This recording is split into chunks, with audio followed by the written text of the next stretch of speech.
Muy buenas noches para todos. Muchas gracias por acompañarnos en la tarde de hoy. Gracias por esperarnos. Ha sido una larga jornada en donde el equipo económico hemos presentado la rendición de cuentas que corresponde al 2023, pero también aprovechamos a hacer una rendición de lo que ha sido toda esta gestión del gobierno de coalición desde el 2020 a la fecha. Hemos presentado lo que ha sido una política económica diferente en materia fiscal, con un uso responsable, cuidadoso de los dineros de todos los uruguayos. Hemos presentado los que han sido los resultados en materia laboral. En el mercado laboral hemos observado aumento del empleo y aumento del salario real. El presidente del Banco Central se refirió a los logros en materia inflacionaria. Tenemos la inflación más baja desde el 2005. Y también hemos presentado, el director de OPP ha presentado algunas reformas que hemos hecho a nivel de gobernanza de las empresas públicas y algunos mecanismos de precios más eficientes. En materia de finanzas públicas, repasábamos en la mañana de hoy que en estos 4 años y algo hemos atravesado por situaciones adversas como fue la pandemia desde el 2020, luego tuvimos la situación de aumento de precios por la invasión de Rusia a Ucrania, tuvimos la situación de sequía que fue la más intensa y larga en los últimos 100 años, tuvimos también situación de precios relativos con Argentina y más tarde, ya entrado este año, la situación de inundaciones. Todas estas situaciones adversas implicaron que desde el gobierno se pusieron a disposición recursos y en total la resignación entre los ingresos y los gastos que se implementaron para atravesar esta crisis llegamos a unos 3.800 millones de dólares. Y es importante cuando hacemos la evaluación de este periodo tener eso en cuenta. Adicionalmente, en estos 4 años se han asignado recursos en aquellas áreas que el gobierno ha definido como prioritario.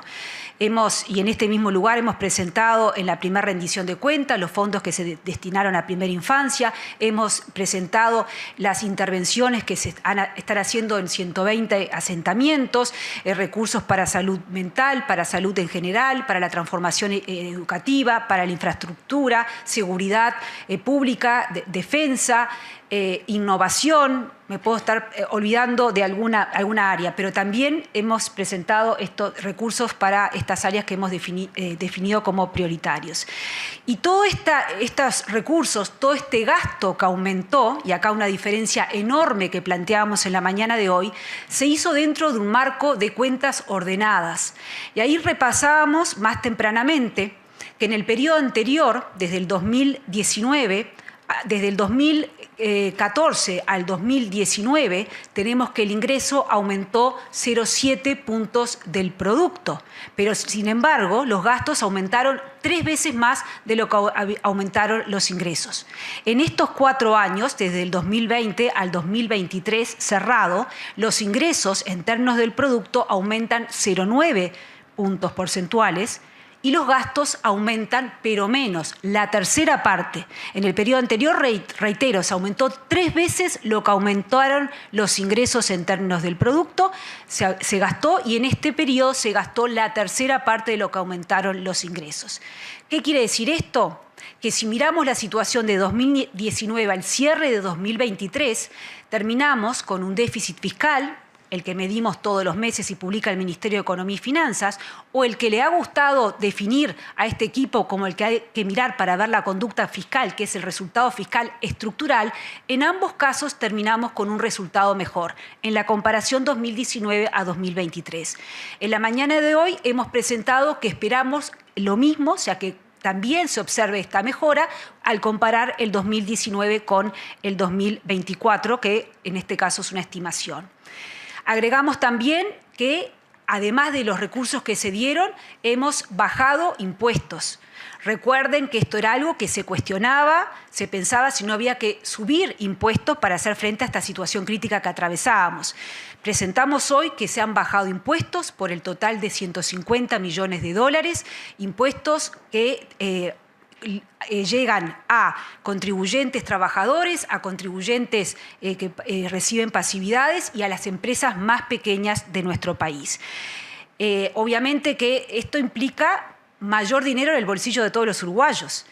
Implica tener mayor libertad para hacer uso con los recursos que tienen nuestros ciudadanos. Y estas asignaciones de recursos y esa baja de impuestos se dan en un marco en donde se estabiliza la deuda. Aquí recordemos que, producto de la pandemia, en el 2020 tuvimos un déficit fiscal alto que se reflejó en un salto, como pasó en todo el mundo, de la deuda del 2020. Luego de eso la deuda baja y se estabiliza en términos del producto. Y esa estabilización se logra porque se manejaron los recursos de manera ordenada. No se gastó como si no hubiera un mañana, sino que se cuidó que no aumentara la deuda en términos del producto. Y finalmente, en materia fiscal, todo esto que estoy planteando se realiza dentro de un nuevo marco institucional fiscal que compartíamos en detalle en la mañana de hoy, pero que en definitiva nos indica claramente cuáles son los lineamientos en materia del manejo de los recursos de todos los uruguayos y comunicamos más lo que hacemos de forma transparente y nos adelantamos a lo que esperamos que va a pasar en el próximo año y también en los próximos 5 años. En materia laboral, como decía al inicio, en este periodo, en el promedio del 23, en comparación con el 2019, se crearon 76.100 nuevos trabajos, empleos netos 76.100. Esto quiere decir que el empleo que se perdió durante la pandemia se recuperó, pero también los más de 50.000 trabajadores que quedaron sin empleo en el periodo anterior. A esta etapa de aumento del empleo se ha negociado, se trabajó de manera tripartita en que le tenía que seguir el aumento de la mejora en el salario real. Y eso lo empezamos a ver desde fines del año pasado. El salario real empezó a aumentar y lo que esperamos, lo que hemos acordado de forma tripartita es que esta recuperación no es un deseo, es algo que ya lo tenemos pautado, acordado. Lo que hemos acordado es que se prolonga en el 2024 y en el 2025. Y en la mañana de hoy compartíamos que en el 24 estamos estimando un crecimiento de 3% del producto y una creación de empleo de unos 25.000 trabajadores para el 2023. De cumplirse esta estimación, estaríamos creando unos 100.000 puestos de trabajo en el periodo de estos 5 años. Le dejo por acá los comentarios fiscales y laboral y le pediría al presidente del Banco Central que comente sobre la política monetaria. Bueno, buenas tardes a todos. También en la tarde de hoy contamos a la Comisión el desarrollo que ha tenido la inflación, en particular contar que cerramos el año 2023 con una inflación de 5.1%, la inflación más baja en casi 20 años. Inflación que incluso ha mejorado y a junio, que es el último dato que tenemos, la inflación interanual está en 4,96. Incluso desagregando esos precios, cuando uno mira lo que nosotros le llamamos la inflación subyacente, que es la menos volátil, esa inflación hoy está en 4,18. Son cifras que para un país como Uruguay, con una historia muy larga de inflación y de inflación alta, no estábamos acostumbrados. Esto es de alguna manera lo que nos propusimos en 2020 y a donde queríamos llegar. Sí, nosotros tenemos la inflación donde queríamos que estuviera, esto es donde nosotros queríamos estar. Entonces, ¿por qué en 2020? Nosotros en 2020 nos planteamos un nuevo marco de política monetaria que está basado en 5 pilares que hemos ido sosteniendo a lo largo de estos 4 años, que básicamente esos 5 pilares son, primero, un compromiso bien explícito y público con la inflación baja. Es decir, redujimos el rango, hicimos manifestaciones públicas, dejando claro que ese era nuestro objetivo central. Un segundo pilar que tiene que ver con el manejo de la tasa de interés como instrumento de política monetaria, tasa de interés, que es el instrumento que usan a lo largo y ancho de todo el mundo los países serios y que claramente es un instrumento que da mucho mejores señales para la toma de decisiones de los individuos y las empresas. Un tercer pilar que tenía que ver con la comunicación.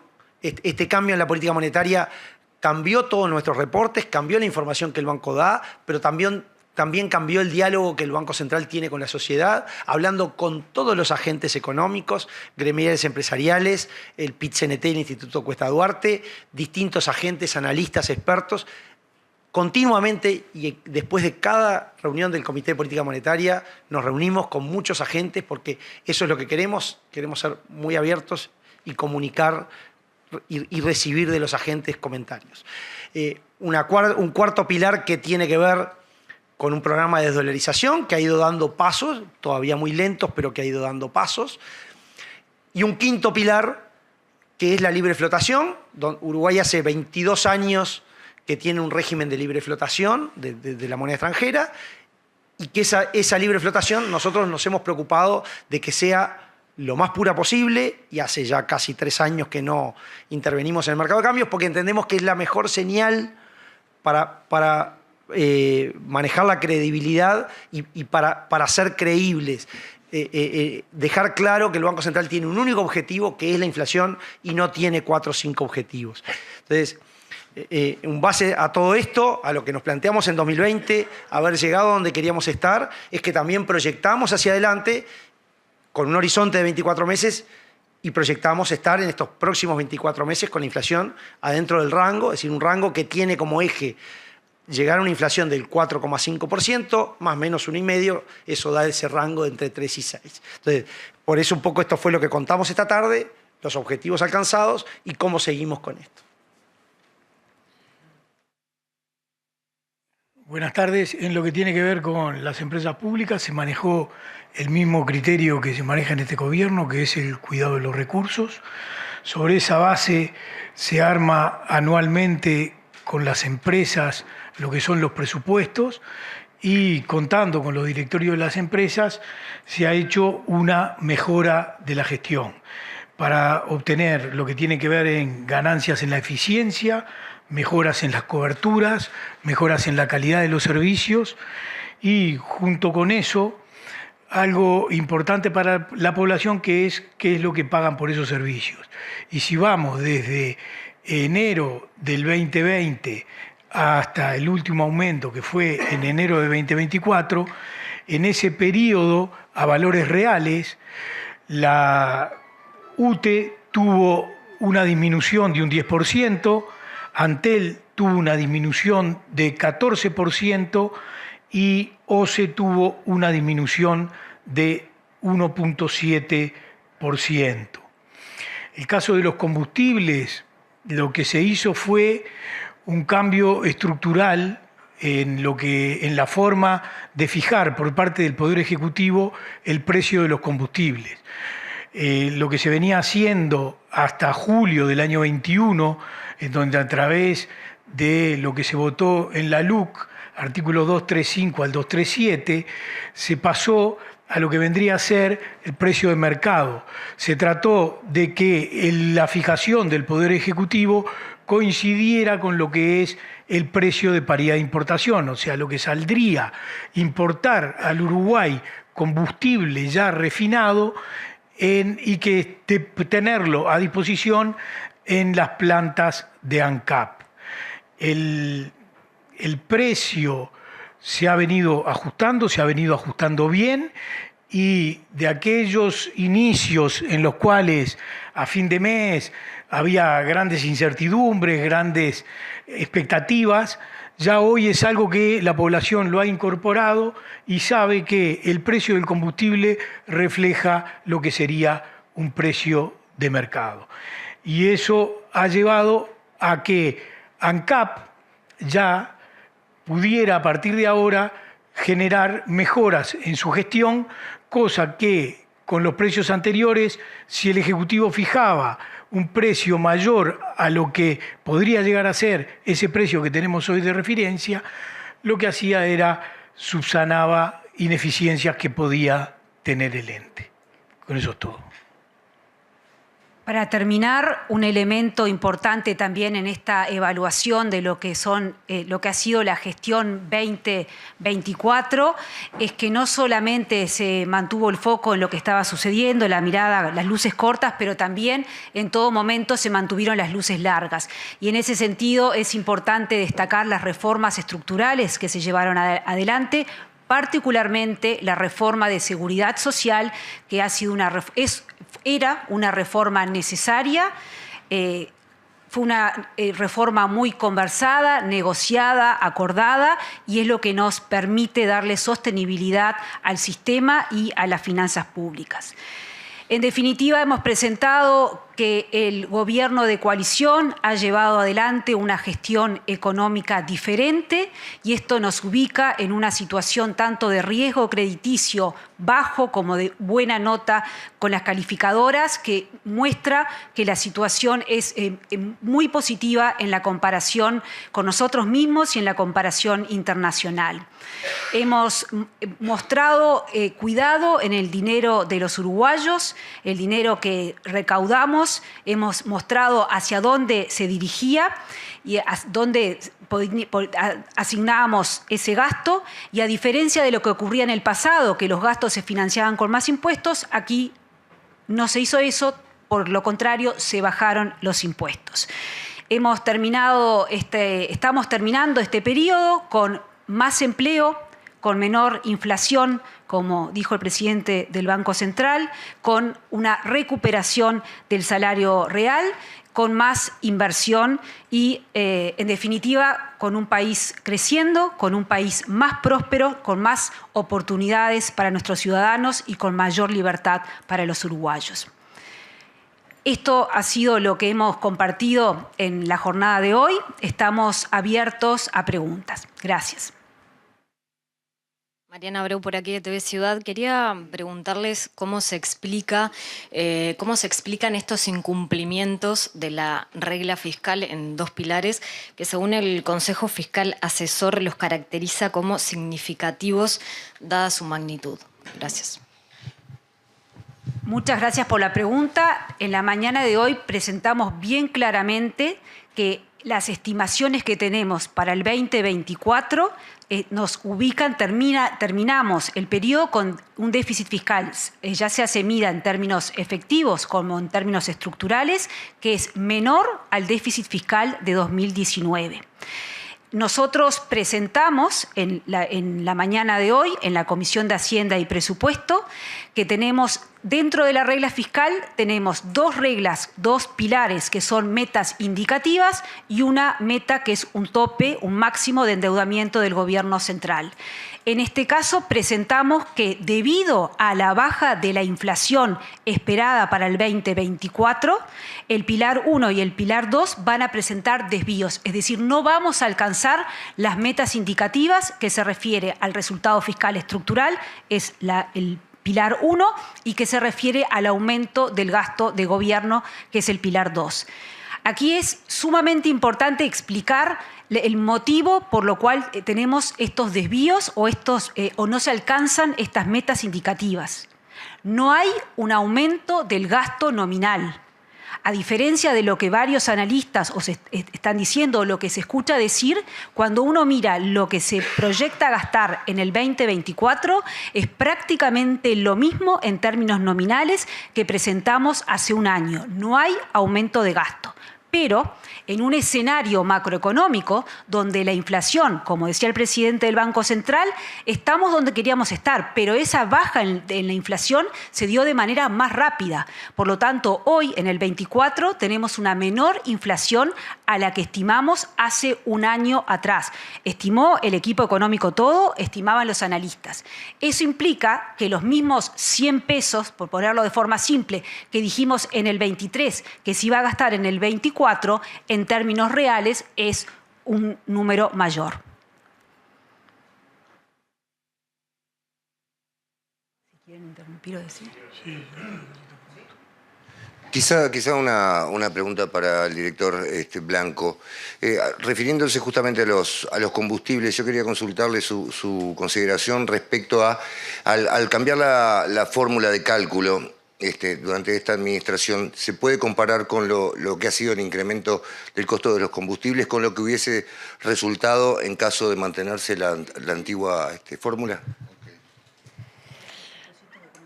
A ver si entendí. ¿En cuánto habría quedado ahora o si nosotros ponemos esta fórmula para el periodo anterior? No.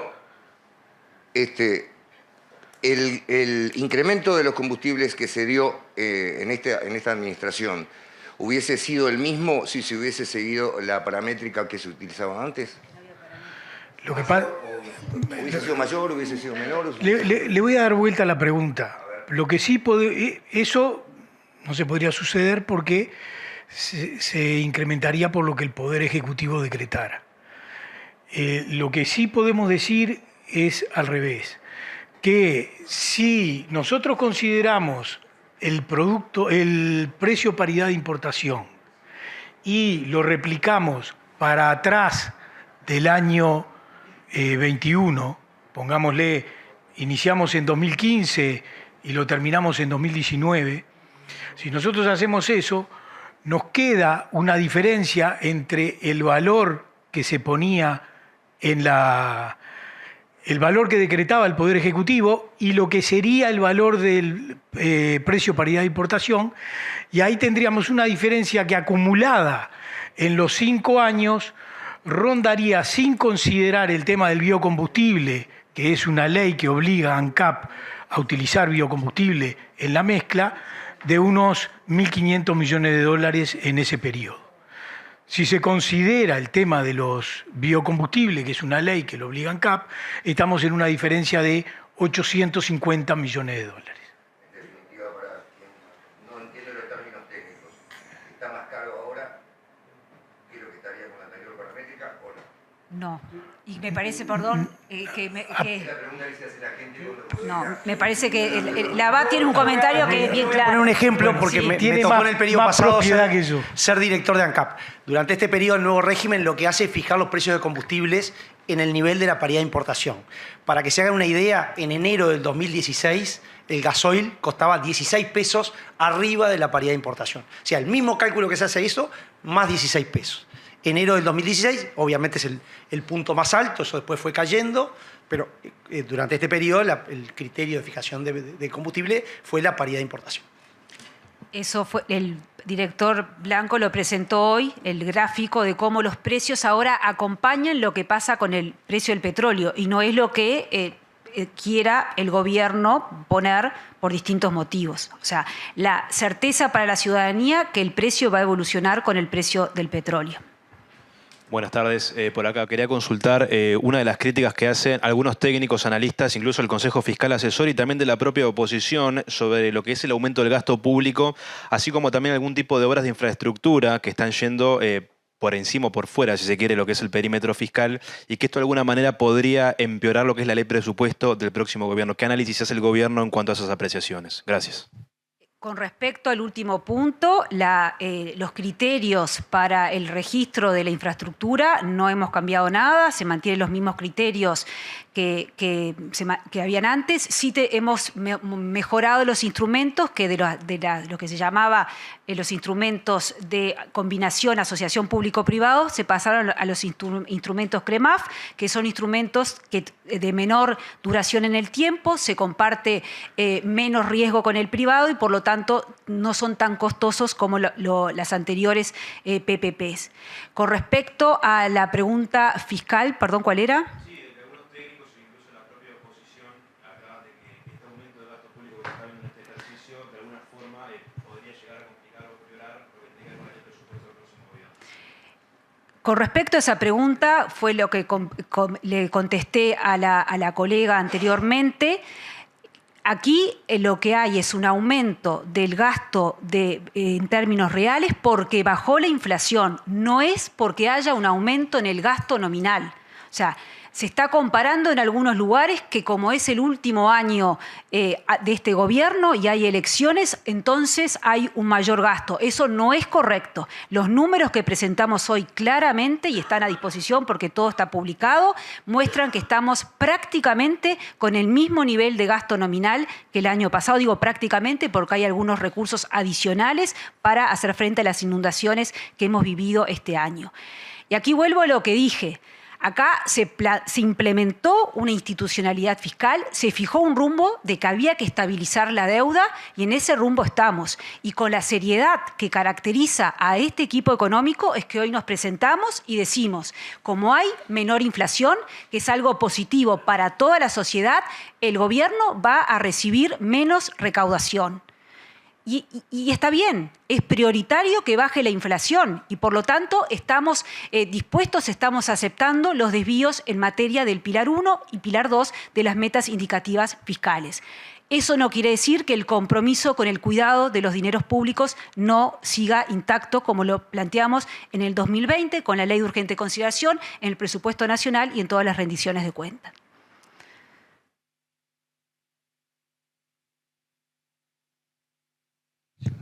Ministra, hay un fideicomiso pedido para el CASMU. ¿Cuál es la posición del Ministerio de Economía? Hay un proceso que está corriendo. El Ministerio de Salud Pública le presentó una intimación a la institución CASMU y la institución tiene 10 días para presentar las respuestas a los comentarios que hizo el Ministerio de Salud Pública. Estamos dentro de ese plazo. Gracias.